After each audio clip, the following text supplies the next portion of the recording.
Hi, Lynn here with Create Whimsy, and what I'm going to do is I'm going to show you how to make a magic circle for starting crocheting in the round.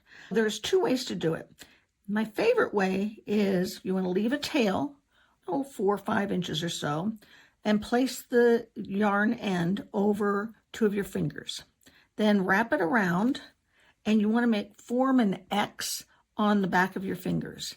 And then we loop it around to the front, and you take your crochet hook and you want to pick up the back loop like this, and then you take your working yarn, the long one, and you make a loop into that. It's a little tricky. And now you've got your magic loop. Now you can start your crochet. So if I did starting a granny square, I'd start with 3 chain stitches, and so that's how you do it. And you can see if I pull on this, here's my circle. If I pull on this, it closes that circle up. So that's one way to do a magic loop.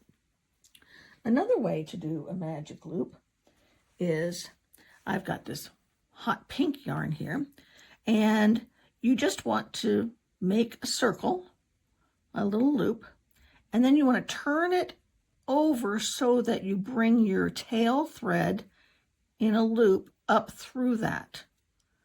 And the same kind of thing happens. And now you've got this, but you want to make sure that when you pull on your tail thread that your loop gets smaller.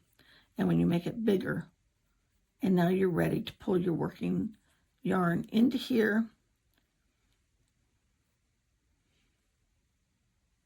and start your crochet. And so that's 2 different ways to be able to make a magic circle.